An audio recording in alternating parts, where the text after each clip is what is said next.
नमस्कार. आज आपण पार्ले बिस्किटपासून मोदक बनवणार आहोत. तुम्हाला जर ही रेसिपी आवडली तर प्लीज लाईक, शेअर आणि सबस्क्राईब करायला विसरू नका. तर हे मोदक बनवण्यासाठी आपण 2 पॅकेट पार्ले बिस्किट घेतले. याचे आपल्याला तुकडे करून घ्यायचे आहेत असे, आणि हे मिक्सरला याची पावडर आपण करून घेणार आहोत. आणि ही पावडर तयार झाल्यानंतर यात जर बिस्किटचे तुकडे राहिले तर ही गाळून घ्यायची आहे. तर इथे आपली ही पावडर तयार आहे. यात 1 टेबलस्पून कोको पावडर आपण घातली आहे, 1 टेबलस्पून तूप, 1 टेबलस्पून फ्रेश क्रीम, आणि हे सगळं आपल्याला असं मिक्स करून घ्यायचं आहे. आणि यात थोडंसं दूध घालून याचा आपण डो बनवून घेणार आहोत.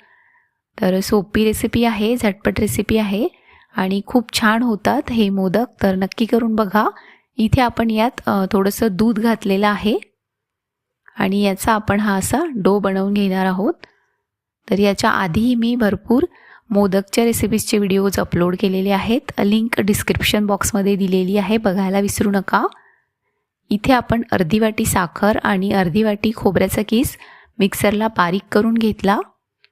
आणि यात आपल्याला अर्धा टीस्पून व्हॅनिला इसेन्स घालायचं आणि 1 टेबलस्पून फ्रेश क्रीम. तर हे घालून आपण हे छान मिक्स करून घेणार आहोत. तर असं आपल्याला हे मिक्स करून घ्यायचं आहे. तर इथे आपलं हे मोदकचं फिलिंग तयार आहे. तर याचे आपण मोदक बनवणार आहोत. तर इथे आपण मोदक बनवण्याचा साचा घेतलेला आहे आणि याने आपल्याला हे मोदक बनवायचे आहेत.